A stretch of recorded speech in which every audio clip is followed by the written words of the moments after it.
अस्सलाम वालेकुम नाज़रीन, प्रोग्राम एग्री बिज़नेस के साथ मैं हूं आपका मेज़बान डॉक्टर अमजद बुखारी।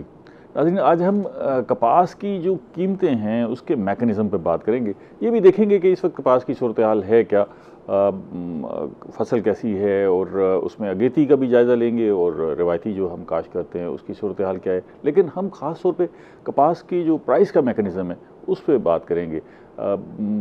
इस पे काफ़ी सारी तहकीक हुई, मुख्तलिफ लोगों ने रिसर्च भी की अपने तौर पर, और वो इस कंक्लूजन पर पहुँचे कि हमारे पास कोई अच्छा मैकेनिज़्म नहीं है जिससे हम अपने फार्मर को बचा सकें और बेहतर मैकेनिज़्म हो और दुनिया के जो मैकेनिज़्म है उसके साथ को कंपैरिजन कर सकें।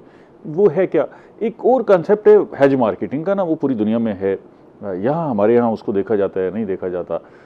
उस पर किसी ज़माने शायद 2002 में कोई काम भी हुआ था कि शायद कमेटी भी बनी थी, और फिर वो कहाँ तक पहुँची कोई नतीजा हम निकाल सके नहीं निकाल सके। आज काश्तकार कहाँ खड़ा है, जिनर कहाँ खड़ा है। हमारी इंडस्ट्री जो बेशतर जो है वो टेक्सटाइल पर मुनसर है, कॉटन या कॉटन से एसोसिएटेड इंडस्ट्री है। 70% हम एक्सपोर्ट जो है वो इसी से लेते हैं, वो कहाँ खड़ी हुई है। इस सारी सूरत हाल में एक बुरानी सा जो है मंजरनामा है, लेकिन इसमें से बाहर कैसे निकलना है, ज़ाहिर है ये अप्स एंड डाउन होता रहता है। इस सारे मामलात पे बात करेंगे। बात करने के लिए मेरे साथ स्टूडियो में जो मेहमान मौजूद हैं, मैं सबसे पहले आपको उनका तारुफ करवा दूं। मेरे साथ पहले मेहमान मौजूद हैं डॉक्टर मोहम्मद तौसीफ साहब, सेंट्रल कॉटन रिसर्च इंस्टीट्यूट से वाबस्ता हैं। उनसे जानेंगे कि फसल की सूरत हाल क्या है, और वो सिर्फ फसल को देख रहे हैं या इस प्राइस मैकेनिज़्म को भी कहीं देखते हैं या नहीं देखते, ये उनसे पूछेंगे। दूसरे मेहमान मौजूद हैं ख्वाजा मोहम्मद शोएब साहब। आप ज़रूरी माहिर हैं, काश्तकार भी हैं, और कॉटन का जो बिज़नेस है उसको भी देखते हैं और बड़ी गहरी नज़र रखते हैं सारे मौजू पर। उनसे जानेंगे कि वो क्या फरमाते हैं इस सारी सूरत हाल पे। तीसरे मेहमान राना सोहेल साहब, आप राना वसीम साहब, सॉरी मैं माजरत खाऊँ, राना वसीम साहब हमारे जो है वाइस चेयरमैन हैं पाकिस्तान कॉटन जिनर्स एसोसिएशन के। बड़ा अहम इदारा है। जिनिंग की जो इंडस्ट्री है वो इस वक्त जो है वो सारी दाव पर लगी हुई है, और सबसे ज़्यादा इस सारी सूरत हाल में जो परेशान है वो जिनर है, क्योंकि उन्होंने हैवी इन्वेस्टमेंट की हुई है, जिनिंग फैक्ट्रियाँ लगाई हुई हैं। अब उन्हें समझ नहीं आती कि इस कारोबार को वाइंड अप कर लें, जारी रखें, कहीं कोई उम्मीद की किरण है नहीं है। तो हम राना वसीम साहब से ये भी जानेंगे कि जिनर इस वक्त कहाँ खड़ा हुआ है। बहुत शुक्रिया आप तीनों मेहमानों का। डॉक्टर साहब, पहले तो ये बताइएगा कि इतलात क्या हैं कि इस वक्त काटन की फसल जो है वो किस कैफियत में है। दोनों अगेती क्या वाइंड अप हो रही है या अभी कुछ बाकी है, और रिवायती जो हमारी पुटी है वो कहाँ खड़ी हुई है? खड़ी हुई है।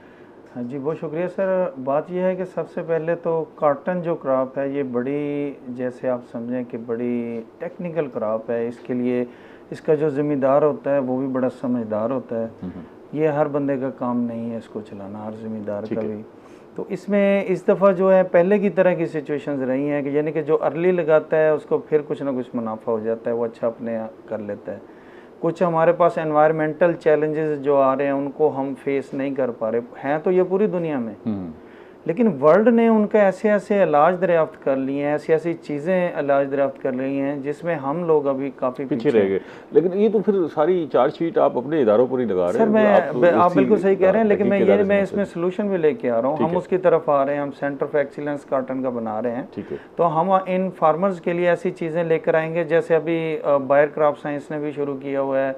हमारा प्राइवेट गवर्नमेंट पार्टनरशिप भी है जिसमें ड्रोन के ज़रिए स्प्रे किया जाएगा, बजाय के जनाब आप लेबर को ढूंढें और आप तंग हो दूसरे। अच्छा, आप सेंटर ऑफ एक्सीलेंस बना रहे हैं जी ऑफ कॉटन के। इसका मतलब ये है कि गवर्नमेंट का फोकस तो है। बिल्कुल। हम काश्तकार ये समझ रहे हैं कि हमें हमारे हाल पर छोड़ दिया है हुकूमत ने। नहीं, ऐसा नहीं इसका मतलब ये है कि जो क्लाइमेटिक चेंजेस हैं इसको एडजस्ट करने के लिए और इसमें से रास्ता ढूंढने के लिए कोशिश हो रही है। थोड़ा सा एनर्जी क्राइसिस की वजह से हमारी गवर्नमेंट भी परेशान है, हम भी परेशान हैं, लेकिन हम उसको मैनेज कर रहे हैं। अनकरीब दुनिया की तरह हम प्रिसीजन एग्रीकल्चर की तरफ जब जाएंगे तो हम बैठे बैठे पूरे एक एक पौधे की जो है हालत चेक करेंगे कि वो किस तरफ जा रहा है, कितनी वो पैदावार दे रहा है, कितनी बोल शेडिंग कर रहा है, कितनी नहीं कर रहा है। इस पर हम डिटेल से बात करते हैं। मैं ज़रा बाकी मेहमानों को भी शामिल कर लूँ। ख्वाजा साहब, आपकी क्या राय है? ये जो सूरत हाल है, हम वैसे प्राइस मैकेनिज्म पे और बाकी चीज़ों में बात करेंगे। इस वक्त जो फसल की इतलात हैं आपके पास वो क्या है? बिस्मिल्लाहिर्रहमानिर्रहीम। बहुत अच्छा मौके पर आपने कॉटन का प्रोग्राम किया। मेरी एक तजवीज़ थी कि इसको थोड़ा सा ब्रॉडर करते और एग्रीकल्चर को ले आते, क्योंकि ये एग्रीकल्चर ऐसा सब्जेक्ट है कि इसकी एक फसल दूसरी के साथ लिंक्ड है। ठीक है। गंदम अच्छी होगी, पैसा होगा, तो आगे कपास पे खर्च भी होगा, उसका रिटर्न भी गंदम होगा। अच्छी नहीं हुई तो उसके असरात जो है वो, मकसद है कि गंदम तो अच्छी हुई लेकिन काश्तकार की जेब में उसकी पैसे नहीं आए। मार्केटिंग जो है ना, उन चीज़ों को भी अगर पॉलिसी की बात करनी है तो वो पिछली फसल, ये फसल और आने वाली कौन सी क्रॉप होनी है, वो सब एक दूसरे पे असरअंदाज होते हैं। ठीक हो गया। आज क्योंकि आपका मौजू सिर्फ कपास पे है, कपास का मौसम है ना जी, लेकिन अगर आप कोई लिंक करना चाहे गंदम के साथ जो हुआ है, नहीं पहले इसको तो कर लेते हैं, बेशक। पहले कपास को कर लें। कपास की सूरत हाल ये है कि हमारे पास अल्हम्दुलिल्लाह हम 15 मिलियन बेल की प्रोडक्शन तक चले गए थे, और मैं यकीन के साथ कह सकता हूँ कि पाकिस्तान में 18-20 मिलियन बेल कपास लेना कोई मसला नहीं है। हमारा जो प्रॉब्लम है ना, कपास का असल मसला है वो रिसर्च पे है। रिसर्च हमारी 47 से भी पहले ये टोटल रिसर्च जो है कॉटन की, ये सेस बेस्ड रिसर्च थी। ठीक है, कि जो उसको कंज्यूम करता है, इस्तेमाल करता है, उससे सेस दिया जाता है, पैसे आ जाते जो थे, अल्टीमेटली पैसा जो है वो काश्तकार की जेब से निकलना है, लेकिन आना किसी और के थ्रू है। ठीक है, और उस बेस की काम चल रहा था।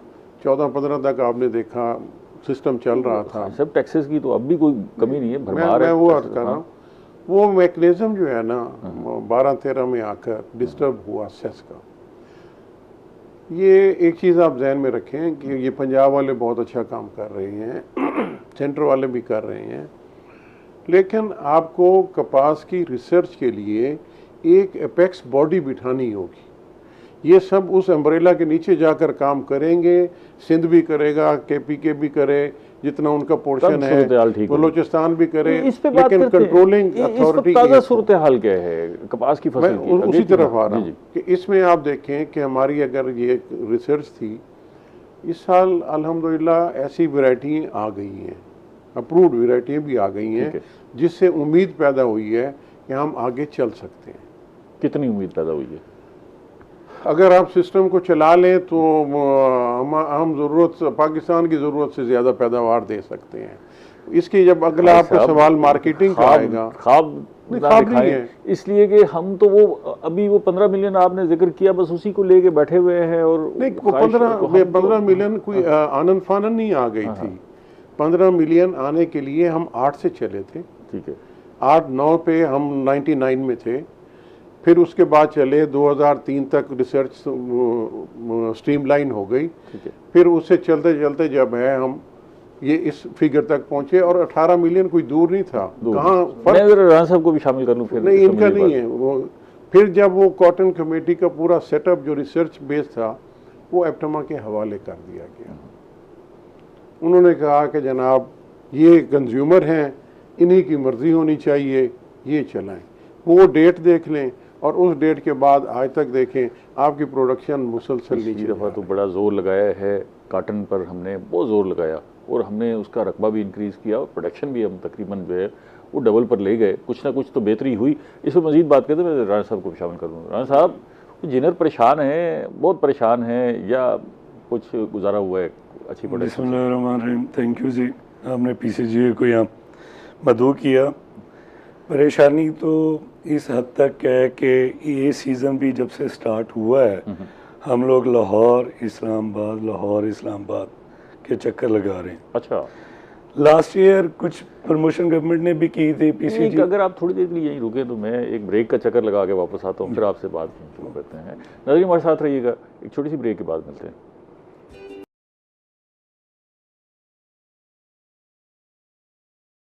वेलकम बैक नाज़रीन, हम कपास पर बात कर रहे हैं। ख़ास तौर पे कपास का जो प्राइस का मैकेनिज़्म है उसको देख रहे हैं, जिन्हें की जो इंडस्ट्री है और जिस तरह ये मार्केट में आके बिक रही है, इसकी प्राइस को भी देखेंगे, आपको बताएंगे कि जी हमारे जो माहिरीन हैं वो आपको प्रेडिक्ट भी करके देंगे कि आइंदा दिनों में इसकी प्राइस नीचे जाएगी, ऊपर जाएगी, स्टेबल रहेगी, क्या सूरत हाल है, वो अंदाज़ा होगा जो आपसे डिस्कस करेंगे। साहब, आप जिक्र कर रहे थे कि हम शटल कॉक बने हुए हैं लाहौर और इस्लामाबाद के दरमियान, क्यों, वजह? बिल्कुल सर, मैं बात कर रहा था कि लास्ट ईयर कुछ गवर्नमेंट ने प्रमोशन की, हमने एज ए PCGA बहुत प्रमोशन की कि कॉटन का एरिया इंक्रीज़ किया जाए। ठीक है, उसमें लास्ट ईयर उन्होंने एक्सपोर्ट प्राइस अनाउंस की थी 8500। ठीक है, किसानों ने उस पर यकीन किया, उन्होंने काश भी की। ठीक है, लेकिन गवर्नमेंट को जिस टाइम किसान को पे बैक करने का टाइम आया, गवर्नमेंट अपने हाथ खड़े कर गई। हमने इस्लामाबाद से, लेकिन काफी बेहतर प्राइस तो मिलती रही, पिछले साल तो मिली। लेकिन सर बीच में 6,6200 पे हाँ, भी एक आई थी, झटका जिस टाइम 6,6200 पे आई,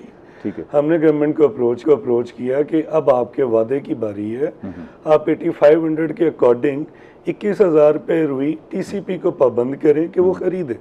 तो गवर्नमेंट ने कहा कि जी आप हम सारी रुई खरीदेंगे, किसान को मना किया कि आप 85 से कम आप नहीं बेचें। अच्छा, उस पे सर ये हुआ कि इन्होंने 8500 पे तो क्या हमें उन्होंने तंग करना शुरू कर दिया, लेकिन इसका एक मैकेनिज्म है ना सर, मैं अगर कपास खरीदूंगा तो उसकी रुई बना के उसके भाव से मैं किसी को दूंगा, ठीक है। तो वहाँ आना था टीसीपी ने, लेकिन गवर्नमेंट ने सपोर्ट ना की बल्कि हमें प्रेशराइज किया। सिंध में हमारी फैक्ट्रियां सील की गई, डीसीओ साहबान ने हमारे जिनर्स को थ्रेट किया कि आप पाबंद रहे, तो जिनर क्या कर सकता तो वो अपनी फैक्ट्रियां बंद करके घर चला गया और प्राइस आ गई 6200 6000 पे, जिससे किसान का ट्रस्ट खत्म हुआ। और इस साल अगर आप कंपैरिजन करें लास्ट ईयर से रकबा कम है। अच्छा, इस साल जो सोने पे सुहागा इन्होंने कर दिया सर, पहले जो टैक्सेस थे उनमें एक टैक्स 10% ऑयल केक में बढ़ा दिया, वो भी रजिस्टर्ड के लिए।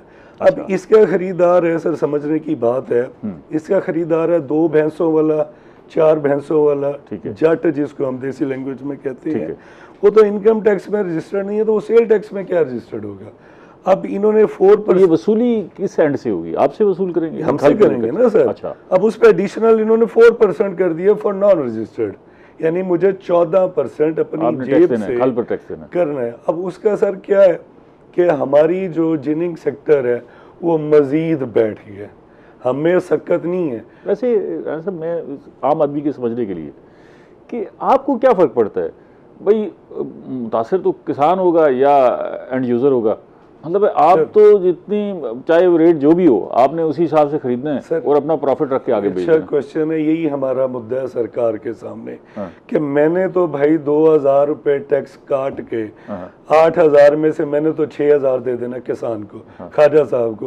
ख्वाजा साहब ने उसमें से 1200 रुपए दे देनी है चुनाई, उनके पास बच गया क्या 3800 रुपया या 5800 रुपया। ठीक है, अब उसमें ये कैसे अपना खर्चा पूरा करेगा? आपको फिक्र ये है कि ये भाग जाएंगे? सर देखो ना, मुझे कपास ना मिली की और आपकी मुझे ना मिली, मेरे तो खंडरात है, मैं आपको बता नहीं सकता। लास्ट ईयर जब 5 मिलियन बेल्स आई, ठीक है, उससे 2-3 महीने बाद पूरी कॉटन इंडस्ट्री खुलती थी, बड़े ट्रॉले पे लोड होती थी, लाहौर की स्टील मिलों के बाहर जाके बड़े कांटे पे ऑल वेट होता था, पैसे लेते थे, आ जाते थे।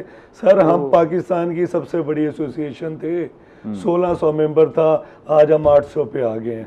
मतलब 1600 फैक्ट्रियां थी, आज 800 रह गई, 800 रह गई। अच्छा, 800 मेंबर रह गए, फैक्ट्री तो 500 550 रह गई। तो उसमें चल कितनी रही है? 296 बस पूरे मुल्क में 296 पूरे मुल्क में। लास्ट ईयर 21 लाख प्रोडक्ट ही प्रोड्यूस किया था हमने इस 15 अगस्त तक।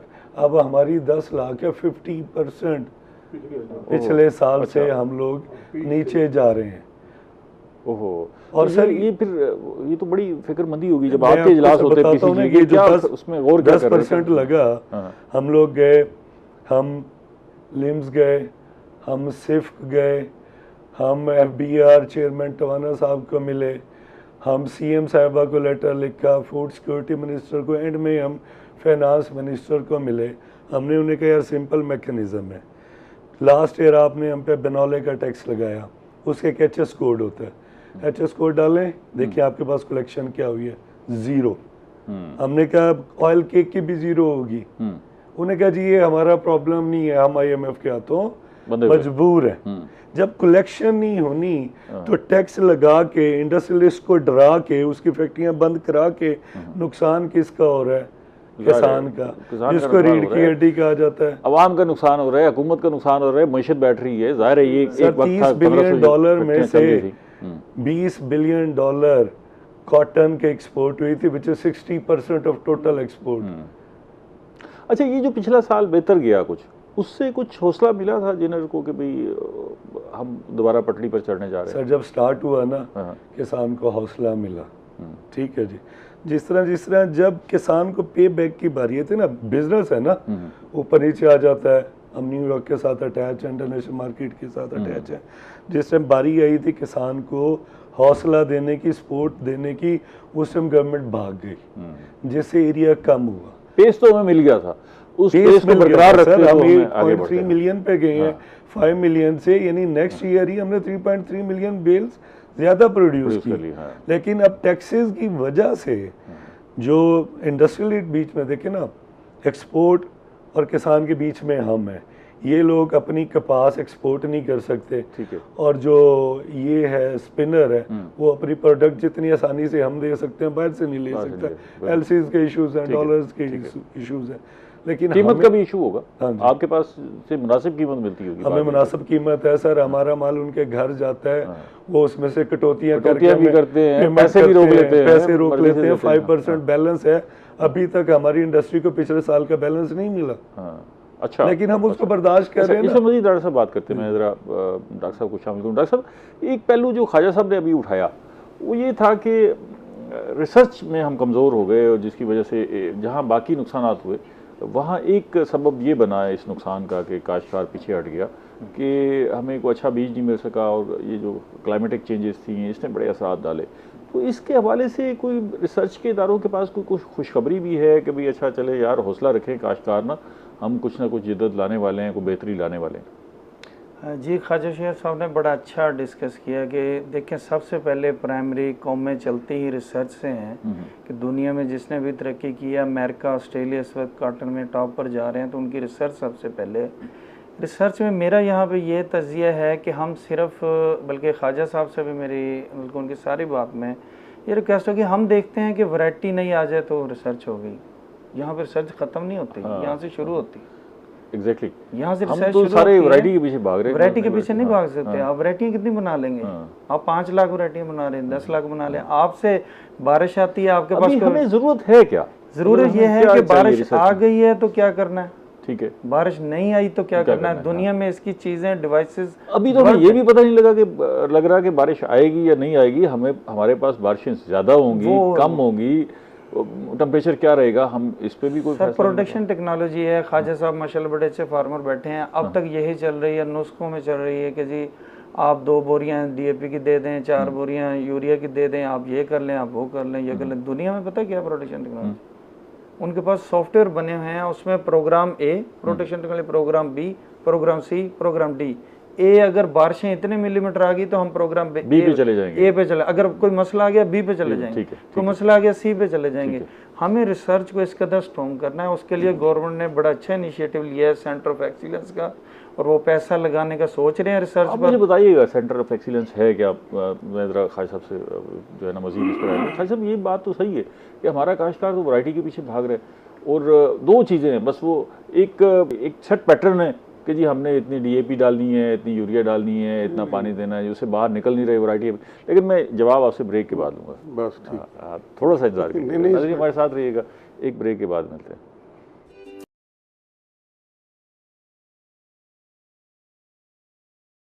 वेलकम बैक नाजरीन, हम कपास पे बात कर रहे हैं, हमारे साथ एक्सपर्ट्स मौजूद है। ख्वाजा साहब, एक सवाल छोड़ के मैं आपके पास गया था कि ये जो सूरत हाल है, हम रिवायती काश्तकारी से बाहर नहीं निकल रहे और सेट पैटर्न से बाहर निकलने के लिए तैयार नहीं है, और हम एक्सपेक्ट कर रहे हैं कि दुनिया का मुकाबला करें, कैसे हो सकता है?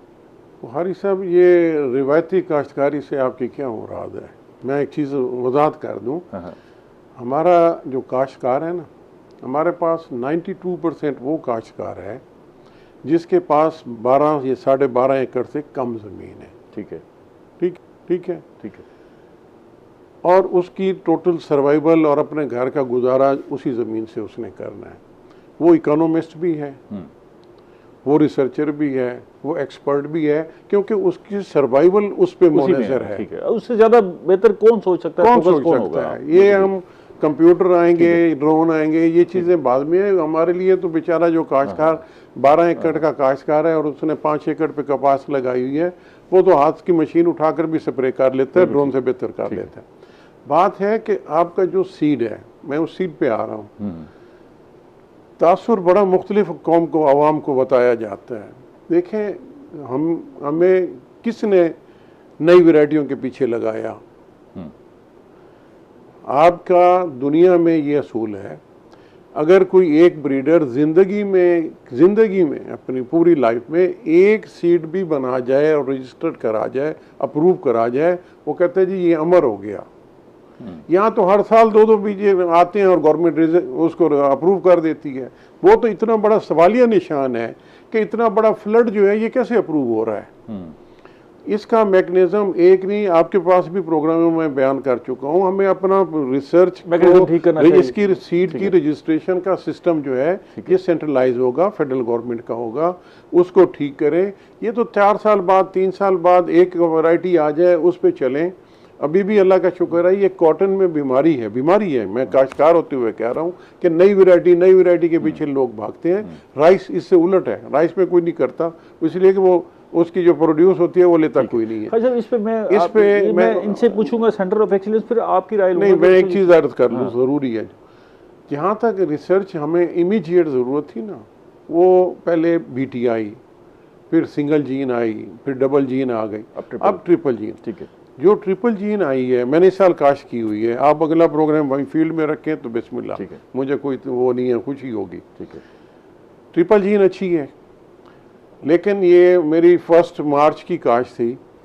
अब अगस्त में आकर वो पिंक बॉलवर्म जो है ना, उसकी जो 3rd ट्रिपल जीन थी ना, अब वो उसका काम ढीला हो गया है। अच्छा, हाँ, अच्छा। तो ये इस पे रिसर्च होनी चाहिए। सब सुन रहे हैं ना? हाँ, ये फीडबैक है ना जी आप? हाँ, मतलब उस पे अब असल में वक्त था कि अब देखना ये है कि हमने जो पिंक के लिए ट्रिपल जीन में किया था उसमें कहाँ कमजोरी है, जिसको इम्प्रूव करके उसको टाइम आगे नई वैरायटी नहीं चाहिए, उसी में आप इनोवेशन लाएं को बेहतरीन। ऐसा आप इसको थोड़ा ऐड करना चाहूँगा कि हमारे मुल्क में वो वैरायटीज़ अभी तक चल रही हैं जिनकी यील्ड GOT जो हम बोलते हैं वो 11 किलो है, 12 किलो है, 10.5 किलो है।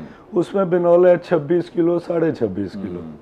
अब 11-12 किलो का तो मेरे पास बायर है, जो 26 किलो है उसका बायर ही खत्म होता जा रहा है। वो टैक्स की वजह से भी है और वो वनडे की वजह से भी है। वो अल्टरनेट जो किधर लेके जाएं फिर हम उसको कहाँ लेके जाएंगे। जो हमारा एज ए PCG है, ठीक है, जो रिसर्च वालों से हमेशा एक रहा है कि यार हमें 14-15 किलो GOT वाला सीड दें प्लीज, ताकि उसमें बनौला है 20 किलो। फिर मामला रिसर्च की तरफ चला जाता है, फिर रिसर्च की तरफ जाएगा। सर अभी तक वही, मैं सॉरी टू से, वो पुरानी जो बाबा आदम के दौर की वैरायटी है, जो ये कह रहे हैं ना कि वैरायटी नहीं, लेकिन बाबा आदम के दौर की वैरायटी भी हमें बंद करनी पड़ेगी, जिसका 10 किलो 11 किलो कम है। नई वैरायटीज आए, 15-16 किलो वाली आए। जैसे स्टार्ट में BT आई थी, 16 किलो तक हमने कर लिया था। इदारा भी खुशहाल था, जट भी खुशहाल था, व्यापारी भी खुशहाल था। ठीक है, अच्छा ये बताएं सर, इस वक्त क्या प्राइस क्या चल रही है फूटी की? सर इस टाइम प्राइस है, क्योंकि बारिश की वजह से एक तो जो नई चुनाई है वो हो नहीं रही है। बारिशी माल आ रहा है उसके सर 6000 से, जो अच्छी है वो 83-8500 तक है।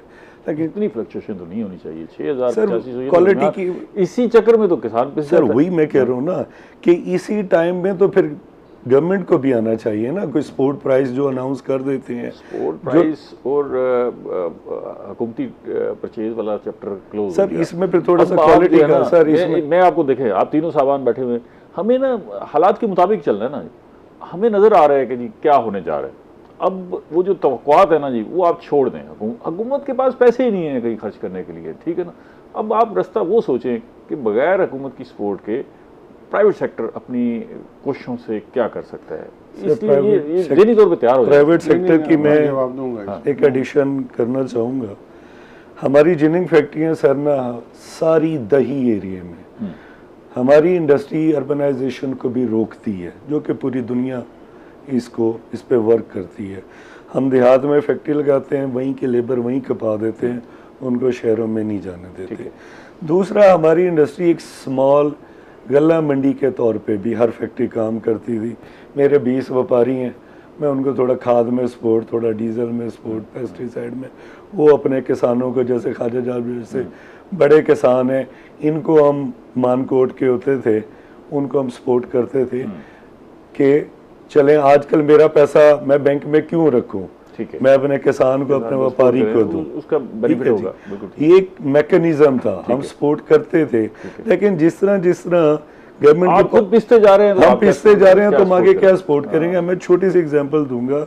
2011-12 में मेरी फैक्ट्री में मैंने 1,08,000 बेल निकाली एक 4 दीवारी में, और मैंने पिछले साल 6200 बेल निकाली है।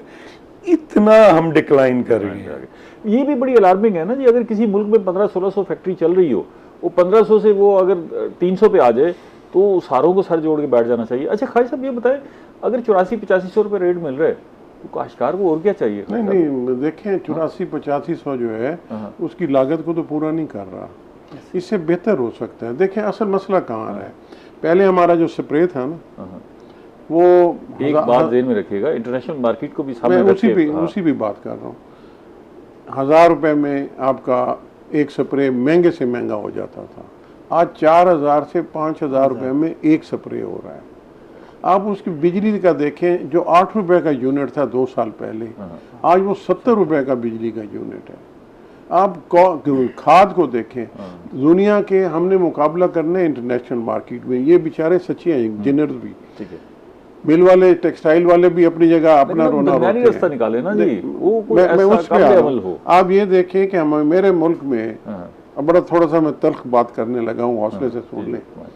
हमें रोज आपके टीवी चैनल्स पे ये बताया जाता है कि हमारी स्टॉक एक्सचेंज यहाँ तक पहुँच गई, यहाँ तक पहुँच गई। कभी आपने ये भी गौर किया कि स्टॉक एक्सचेंज में ये जो बिलियंस के मुनाफे आ रहे हैं और कीमतें बढ़ रही हैं, ये किसकी जेब से आ रही हैं? वहाँ पर कौन कौन जो है, किन किन कंपनियों की वजह से आपके ये रेट ऊपर जा रही हैं? ज़रा इस पे तो आप गौर करके देखिए। फर्टिलाइजर, ट्रैक्टर, ऑटोमोबाइल, मतलब आप कहते हैं ज़राअत और ज़राअत से एसोसिएटेड सब आवाम की जेब से जा रहा है। और स्टॉक एक्सचेंज को बढ़ाकर दिखाकर पता नहीं ये किसको दिखा रहे हैं। देखें, मेरी बात थोड़ी सी तल्ख हो जाएगी, लेकिन जब हकायक आपने पूछ लिए तो सुन भी लें। मुसलसल पिछले 2-3 महीने से हमें बताया जा रहा है कि 38% से इन्फ्लेशन 11% पे आ गया। ठीक है, आप भी इधर बैठे हैं, इसी मुल्क में, इसी जगह रह रहे हैं। मुझे बताएं, आपको पिछले 4 महीने में कौन सी खाने पीने की चीज़ सस्ती मिली है सिवाय आटा के? अगर आटा सस्ता हुआ है, आपके फिगर पे डिस्ट्रेस है, मुराद ये है बस यही चीज देखे ना, सिवाय आटा के। आटा जो अगर सस्ता हुआ है तो उसमें गवर्नमेंट की तो कोई पीस के सस्ता किया ना, गवर्नमेंट की तो कोई कंट्रीब्यूशन। ब्रेक ले लें क्योंकि कल गुफ्तगू हो रही है। नाज़रीन हमारे साथ रहिएगा, ये ब्रेक के बाद।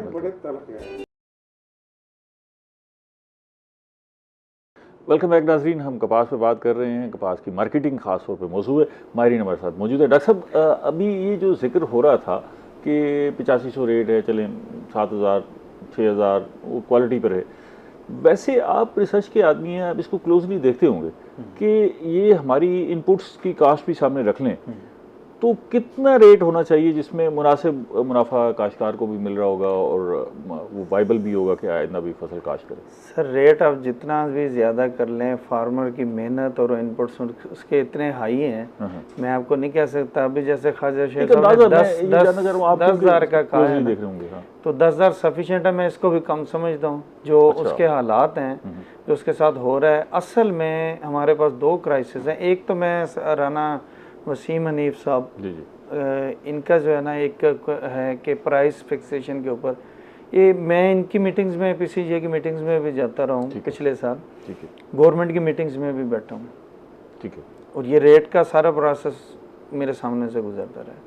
पिछले साल गवर्नमेंट ने बड़ा दिल रख के 8500 रुपये जो है ना फिक्स किया था और फरवरी में कर दिया। ठीक है, जनवरी में इसकी चली थी तहकीक कि जी किया जाए और फरवरी में गवर्नमेंट ने इन द टाइम कर दिया, आपके कपास लगाने से भी पहले, ताकि एक मुहर्रर पैदा हो। आप देखें सन 2010 में आपकी 3 मिलियन हेक्टेयर, यहाँ उसको आप 7 मिलियन एकड़ कहेंगे, ठीक है, इतनी आपके एरिया पे लगती थी कपास। 3 से वो 2.9, 2.8, 2.3, अब 2.2 पे आ गई। और एक पहलू ये हो गया कि आप ये चाहते हैं कि बर वक्त जो है वो रेट, सर रेट का नहीं हो सका। पिछले साल गवर्नमेंट का तजर्बा अच्छा नहीं रहा। अगर मैं गवर्नमेंट की साइड से बात करूँ, ये एक हकीकत है, तजर्बा फिक्स करने का अच्छा नहीं रहा, ये भी गवाएं पीसीपीए ने नहीं परचेज की, फिक्स करने के बाद भी परचेज नहीं की, क्योंकि प्रॉब्लम ऐसे आ रहे थे जैसे अभी बात आपने की बारिश आ जाए तो हर कोई अपना रेट लगाता है, ठीक है। फिर इसमें ऐसे कोई निज़ाम अभी तय नहीं है, कार्टन एक क्वालिटी की आ नहीं सकती, उसका एक रेट लग नहीं सकता। तो इस दफ़ा यही कमेटी में फैसला किया गया है कि एक तो गवर्नमेंट कमज़ोर बहुत है, वो सब्सिडी वो दे नहीं सकती, तो गंदम पे भी उसने सब्सिडी वाला काम क्लोज हो गया, क्लोज अब इसको छोड़ें, सब्सिडी स्पोर्ट वो सारा कुछ खत्म हो गया। अब इस जो बात की है ना कि हो नहीं सकता, मैं उसमें थोड़ा ऐड करना चाहूँगा।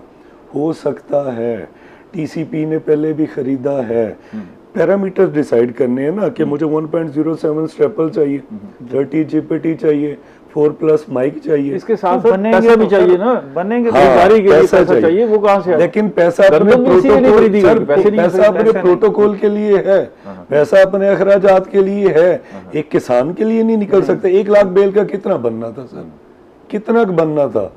ये तो ह्यूज अमाउंट है, उसका नहीं सर, ह्यूज अमाउंट नहीं है, जरा इस पे 10-10 लाख बेल खरीदी गई है सर। खालिद साहब ये बताएं, रिसर्च का पॉइंट है, रिसर्च पे अभी मैं क्विकली ना, खालिद साहब ये बताएं कि हुकूमत तो 12,000 रुपए भी रेट मुकर्रर कर दे, क्या फर्क पड़ता है? मसला ये है कि इंटरनेशनल मार्केट को भी तो देखना है ना। इस वक्त इंटरनेशनल मार्केट कहाँ खड़ी हुई है?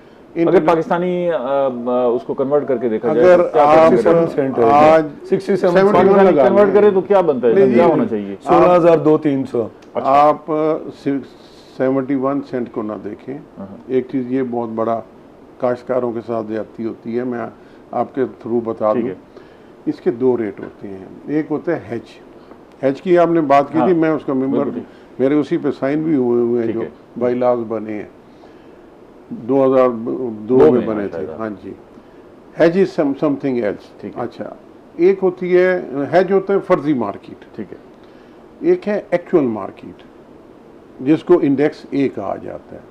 पाकिस्तान में हाजिर मार्केट है, एक्चुअल मार्केट है। आपने अगर रेट देखने हैं तो आप इंडेक्स ए का रेट देखेंगे, आप इंडिया का लोकल रेट देखेंगे, आप चाइना का लोकल रेट देखेंगे। ये जो हैज है न्यूयॉर्क फ्यूचर, वो तो एक जुआ है। यहाँ हमारे पास तो हैज नहीं चल रहा, यहाँ तो जुआ नहीं चल रहा, यहाँ तो हाजिर की बात चल रही है ना। तो ये एक बहुत बड़ा इबाम है, इसकी क्लैरिफिकेशन होनी चाहिए।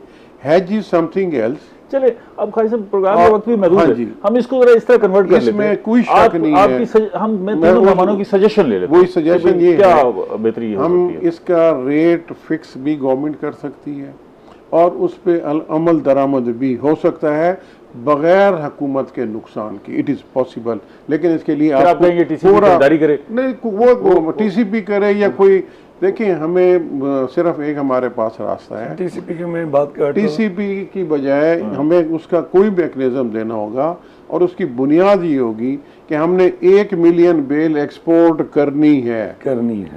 देखिए सर, टीसीपी नहीं है, आप बाहर से बाहर ले आए, जिस तरह एलडीसी है, कारगिल है और हैं, उनको कन्विंस करें कि हमारे मुल्क में आए, आके बाइंग करें। सिर्फ बना है उसका क्या है, बिजनेस को प्रमोट करने के लिए है ना, लेकिन वो उन बायर्स को लिए तो वही हाल होता है जिस तरह आईपीपीज का हुआ कि हम उनको इंसेंटिव दे के लाते हैं कि भाई यहाँ आने के लिए वो तो इंसेंटिव भी नहीं मांगते, वो तो सिक्योरिटी मांगते हैं कि हमारे बिजनेस को आप लोग नहीं तंग करोगे। मतलब आप ये कहते हैं इंटरनेशनल बायर ले आए, इंटरनेशनल बायर ले आए सर। इस मैकेनिज्म के साथ जो हमारे मुल्क में है खरीदारी का, जिससे वो सूट करते हैं, कपास को सर टेक्सटाइल से हट के अल्टरनेट बायर नहीं मिलेगा, उस टाइम तक प्रमोट नहीं होगा। यही बात मैं कह रहा हूँ। इसके पीछे सर एक बहुत बड़ा ड्रॉबैक हो रहा है, आप अल्टरनेट बायर ले आए जो मर्जी, जैसे बिजली के लिए कभी आईपीपीज के पीछे, कभी किसी के पीछे, सर वो डिफरेंट चीज है, आईपीपीज को इसके साथ ना करें सर, चोर की माँ को मारे सर। देखें, आपको ये करना पड़ेगा। इंडिया का आप रेट उठा के क्या करेंगे सर? इंडिया आपका 70 रुपए का यूनिट है,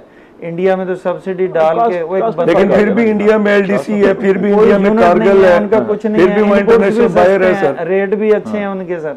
ना आपने हमें सीड देना, अच्छा ना आपने कुछ और चीज देनी, ना अल्टरनेट बायर देना, तो कपास के किसान के साथ क्या करना फिर आपने? एज ए पाकिस्तानी मैं आपको सर ये बात बता रहा हूँ, आप इस मुल्क से एनर्जी क्राइसिस उठा सकते हैं।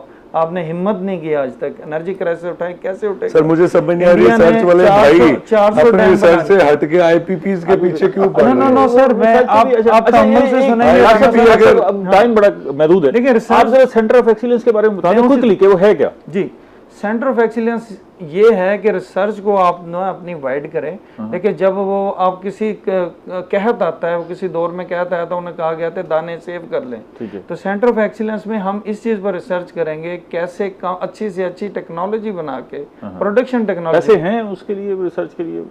सर देखें, हर काम के लिए पैसे हैं, रिसर्च के लिए नहीं है। ये इन्होंने बहुत अच्छा किया, मैं इनका गर्विदा हुआ हूँ। इन्होंने कहा वो सेस के पैसे भी उठा लिए गए रिसर्च से। मैं स्टैंडिंग कमेटी में था, सेस की और इनकी लड़ाई की स्टोरी सुनाता हूँ। लास्ट वीक थे हम, एप्टमा कहता है कि जी हमने पैसे दिए सेस के, इनके पास नहीं गए, इनके पर्सनल अकाउंट में चले गए। एक दूसरे को रिसर्च वाले एप्टमा पे डालते हैं, एप्टमा इन पे डालती है कि हमने पैसे दे दिए।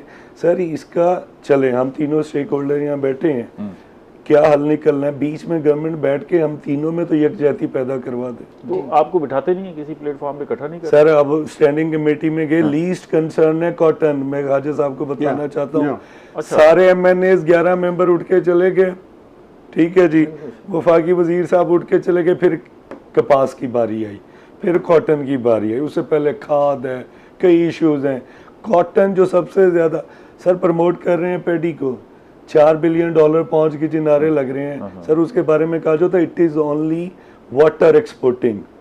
हम 20 बिलियन, वो तो खौफनाक है मंजर के भी। आप पानी एक किलो चावल पे 4-5 हजार लीटर पानी लगा के उसकी कास्ट ही आप, अच्छा उसके अगेंस्ट जो $20 बिलियन देता है सर कॉटन, उसको लीज कंसर्न के पूरी स्टैंडिंग कमेटी के मेंबर उठ के चले गए। हाँ जी अब बताएं आप कपास वाले जी क्या बताना था? खाई साहब आपके ज़हन में कोई तजवीज़ हो वो बताएंगे। सर एक ही एक तजवीज़ है, इंशाल्लाह जब हमारे हालात बेहतर होने की तरफ आएंगे, पाकिस्तान की इकोनॉमी चलाने के लिए बगैर एग्रीकल्चर के ये नहीं चल सकती। ये लिख लें आप। अच्छा, आज तक सुनते आए थे, अब 20 साल से अमली तौर पर देख रहा हूँ। खत्म हो गया, कुछ सजेशन दें अगर आप। और कॉटन और जो ज़राअत है उसकी इकोनॉमी का बेस जो है ना वो भी कॉटन है। कॉटन को संभालेंगे। खत्म हो गया सर, टाइम खत्म हो गया। मैं लास्ट एक पॉइंट देना चाहूंगा, क्विकली बता दें। राना वसीम साहब से भी, ये भाई हैं हमारे, मैं इनको रिसर्च का ही हल दे रहा हूँ। आप सर तहम्मुल से सुने, सन 2002 में किताब लिखी। टाइम नहीं है, मैं अगर 10 सेकंड है। वाटर हल है, वाटर ठीक है। दुनिया में वाटर की जगह एक हाल ये है कि दुआ करें अल्लाह ताला को मदद करें, बेहतरी हो सकती है। नाज़रीन आपने प्रोग्राम सुना, हमने प्राइस मैकेनिज्म पे कपास पे बात की है। अल्लाह करे को बेहतरी हो, आप भी उम्मीद रखें, अल्लाह से दुआ करें। आखिर में तो मैं यही कह सकता हूँ जैसे मैंने इन मेहमानों से कहा, अगले प्रोग्राम तक इजाज़त दीजिए। अल्लाह ने के बाद।